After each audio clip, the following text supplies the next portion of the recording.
আপনারা দেখছেন বাংলার মুখ নিউজ। বাংলার মুখ নিউজে আপনাদের স্বাগত জানাই। নিত্য নতুন খবর পেতে চোখ রাখুন আমাদের এই ইউটিউব চ্যানেলে। ভালো লাগলে সাবস্ক্রাইব করবেন, लाइक করবেন, শেয়ার করবেন। 10 साल पहले अगर हम बात करें तो साल में 3 या 4 किलोमीटर पर डे के रेट से कंस्ट्रक्शन होता था। आज 13-14 किलोमीटर पर डे के हिसाब से रेलवे ट्रैक्स का कंस्ट्रक्शन हो रहा है। ऑलमोस्ट 100% इलेक्ट्रिफिकेशन हो गया है रेलवे के नेटवर्क का। थोड़ा बहुत जो बचा है वो भी कंटिन्यूसली चल ही रहा है। वर्ल्ड की सेकेंड लार्जेस्ट रेलवे हुए फ्रेट कैरिंग में। We surpassed United States of America and we became the second largest freight carrying railway at 1.6 billion tons. SIR বিরোধিতায় তৃণমূলের করা মামলায় সুপ্রিম কোর্টে বড় ধাক্কা তৃণমূলেরই। সুপ্রিম কোর্টের বিচারপতি শ্রী সূর্যকান্ত জি বলেন, আপনারা এমন করে বলছেন যেন এদেশে কোনো দিন এর আগে ভোটার তালিকা সংশোধনের কাজ হয়নি। নির্বাচন কমিশন একটি সাংবিধানিক সংস্থা, তাদের কাজ করতে দিন, কাজে সহযোগিতা করুন। কোনো ভুল ত্রুটি থাকলে সরাসরি নির্বাচন কমিশনকে জানান, কমিশন নিশ্চয়ই সংশোধন করে নেবে, কিন্তু নির্বাচন কমিশনের কাজে বাধা দান করবে। নতুন উত্তরপ্রদেশ অপরাধ এবং অপরাধীদের গ্রহণ করে না। কেউ যদি অপরাধ করে তবে তার মূল্য দিতে হবে। আজ গোরখপুর জেলায় সহজ এবং দ্রুত বিচারের জন্য আঞ্চলিক পদ্ধতি পরীক্ষাগারের নবনির্মিত ভবন G+6 উদ্বোধন করা হয়েছে।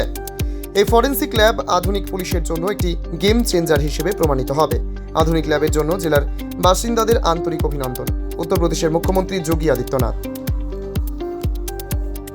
प्रदेश के अंदर पिछली सरकारों ने पीएसी बल को पूरी तरह समाप्त करने की साजिश रची थी। हम लोगों ने उसको फिर से गठित किया। जो 34 कंपनियां समाप्त हो गई थी उसका पुनर्गठन कर दिया। प्रदेश में एसएसएफ को हम लेके आए, स्पेशल सिक्योरिटी फोर्स का गठन, एसडीआरएफ का गठन, महिला पीएससी বাহিনী का गठन, 3 नई महिला पीएससी বাহিনী का गठन किया गया है। সব রকমের খবর জানাতে আমাদের হোয়াটসঅ্যাপ করুন। আমাদের মোবাইল নম্বর 9775966222 এই নম্বরে। सेंटर हम लोगों ने रखे हैं। गोरखपुर में वीरांगना झलकारी बाई कोरी के नाम पर, लखनऊ में वीरांगना उदा देवी पासी के नाम पर, बदायूं में वीरांगना अवंतीबाई लोधी के नाम पर ये 3 महिला पीएसी बटालियन का गठन आज हम उत्तर प्रदेश के अंदर कर चुके हैं। 5 नई पीएसी बटालियन बलरामपुर, जालौन, मिर्जापुर, शामली और बिजनौर के लिए भी स्वीकृति देकर के इन कार्यक्रमों को आगे बढ़ाने का कार्य हुआ है। और यही नहीं, प्रदेश के अंदर जिन 10 जनपदों में पुलिस लाइन नहीं थी वहां पर पुलिस लाइन का गठन करके वहां पर बुनियादी सुविधाएं, पुलिस की ट्रेनिंग के साथ साथ अत्याधुनिक सुविधाएं वहां पर लोगों को प्राप्त हो, इसके लिए भी धनराशि उपलब्ध करवाने का कार्य आज प्रदेश के अंदर हम लोगों ने इन सभी जनपदों में किया है।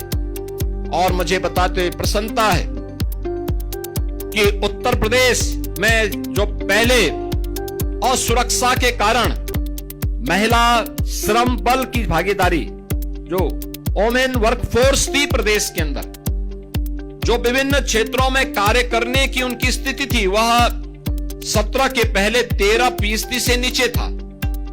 आज मुझे बताते हुए प्रसन्नता है कि 35% से अधिक महिलाएं आज प्रदेश के अंदर सुरक्षा का वातावरण होने के कारण कामकाजी बन चुकी हैं। काम करने के लिए, कार्य करने के लिए वे घर से बाहर जाती हैं और उनको कहीं कोई समस्या नहीं है। 2023 में जब प्रधानमंत्री मोदी जी के मार्गदर्शन और नेतृत्व में भारत सरकार ने देश में 3 नए कानून लागू किए, जिनकी अवधारणा प्रत्येक पीड़ित व्यक्ति को समय से न्याय देने की रही है। यानी जो ब्रिटिश कालखंड की अवधारणा थी दंड पर आधारित, इससे अलग हट करके हर व्यक्ति को न्याय मिले और समय पे न्याय मिले, इस दृष्टि से भारतीय न्याय संहिता 2023, भारतीय सुरक्षा संहिता 2023 और भारतीय साक्ष्य संहिता 2023, ये 3 नए कानून को गत वर्ष जुलाई में लागू किया गया। लागू होने के बाद यह अनिवार्य हो गया है कि उन सभी अपराधों में फॉरेंसिक साक्ष्य जुटाए जाएं जिसमें 7 वर्ष से ऊपर की सजा है। और इसके लिए हम लोगों ने पहले से ही तैयारी की थी। अक्सर होता था कि अपराधी अपराध करता था और अपराधी के अपराध के बाद चूंकि साक्ष्य अगर इकट्ठे होते भी थे तो उस अपराधी को सजा इसलिए नहीं दे पाते थे क्योंकि अच्छी लैब्स नहीं थी। लैब्स के अभाव में अपराधी बच जाता था। हम लोग जब 2017 में आए थे, देश की सबसे बड़ी आबादी के राज्य में 4 लैब मात्र थे। हमने उसी समय इस बारे में निर्देश जारी किए कि कम से कम रेंज स्तर पर यानी कमिश्नरी स्तर पर हमारे पास एक एफएसएल लैब होनी चाहिए। और इसके लिए प्रयास प्रारंभ हुए और मुझे बताते हुए प्रसन्नता है कि हमने 8 वर्ष में 4 लैब को बढ़ा करके 12 करने में सफलता प्राप्त की। 18 कमिश्नरी उत्तर प्रदेश में है, हर कमिश्नरी में एक लैब हो। उसके लिए हम लोगों ने 6 अन्य स्वीकृत करके वे आज निर्माणाधीन हैं। यानी 18 ये सभी लैब बन जाएंगे तो 18 लैब्स हमारे पास प्रदेश में होंगी। और वह लैब भी केवल सामान्य नहीं, जिनमें हर प्रकार के फॉरेंसिक साइंस से जुड़े हुए उस पहलू की जांच की जा सकती है जिससे अपराधी के खिलाफ एक ठोस साक्ष्य समय पे हम न्यायालय में प्रस्तुत करके उसे दंडित करवा सके और एक पीड़ित व्यक्ति को न्याय दिला सके। इस अवधारणा पर आधारित यह व्यवस्था प्रदेश में लागू की गई और इसके लिए हर एक जनपद में व्यवस्था की गई कि वहां पे मोबाइल फॉरेंसिक लैब भी दिए जाएं। 75 जनपद हैं प्रदेश में।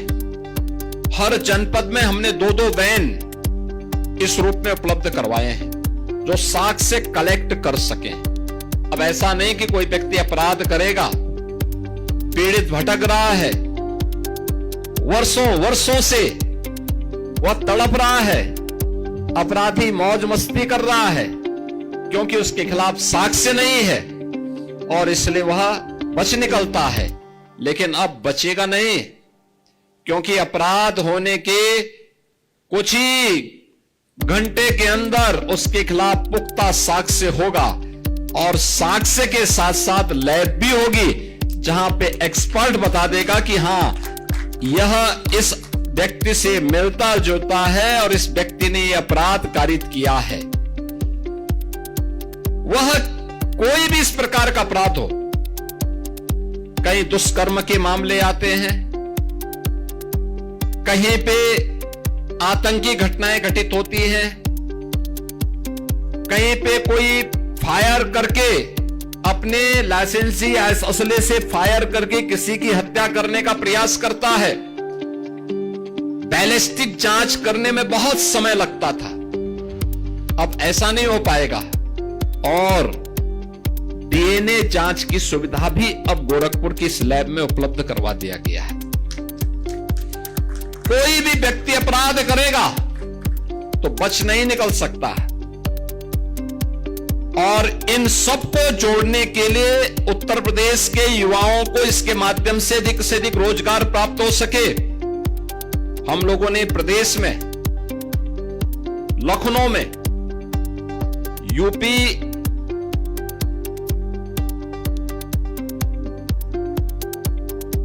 स्टेट फॉरेंसिक इंस्टीट्यूट का गठन भी किया है। उसमें हमने अलग अलग पाठ्यक्रम भी तैयार किए हैं। सर्टिफिकेट कोर्स, ये जितने भी कलेक्टर होंगे, यानी जितने भी कलेक्शन करने वाले तकनीशियन होंगे, उन तकनीकी कर्मचारियों के लिए सर्टिफिकेट, लैब में जो लोग इसका मिलान करेंगे उसके लिए डिप्लोमाधारी और उस पर अपनी राय देने वाले उसके एक्सपर्ट डिग्रीधारी और उनके अनुभव भी इसमें काम आएंगे। বিরাটি হ্যাঁ বিরাটি বিরাটি বাড়ি বাংলাদেশে এদিকে বাড়ি, কোথায় যাচ্ছেন? বাংলাদেশে বাড়ি। আচ্ছা, বাংলাদেশে বাড়ি। হ্যাঁ, এখানে কোথায় ছিলেন এতদিন? বিরাটি। বিরাটি থাকতেন? কোনো কাগজপত্র নেই, না। অবৈধভাবে থাকতেন? হ্যাঁ, এখন কোথায় যাচ্ছেন? বাংলাদেশে যাচ্ছে।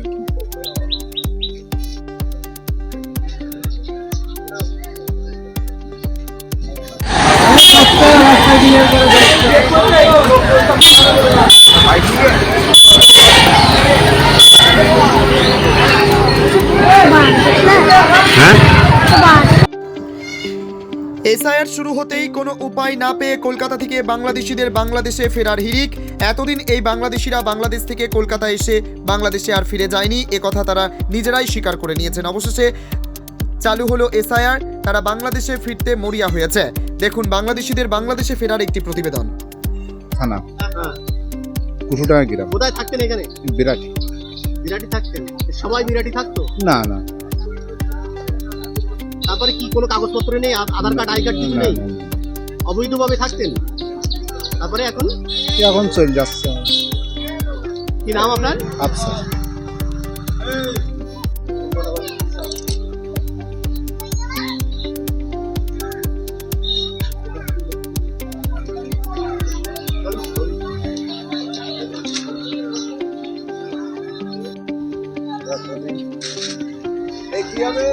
খবরে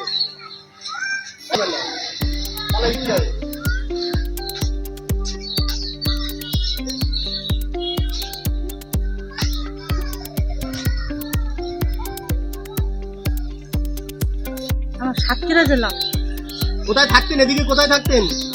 আটঘর চিনার পাট। কি কাগজপত্র কিছু নেই, আধার কার্ড, আই কার্ড কিছু না নেই? না কিছু না। অবৈধভাবে থাকতেন? হ্যাঁ, আমরা এই মানে বাসা বাড়ি কাজ করি, এইভাবে মানে পেটের দায়, মানে পেটের দায় আমরা এবারে কোথায় বাড়ি? কোথায় বাংলাদেশি বাড়ি? কোথায়? সাতক্ষীরা জেলা। এখন কোথায় যাবেন? বাংলাদেশে যাব, সাতক্ষীরা জেলা। নাম কি আপনার? সাবিনা পারভিন।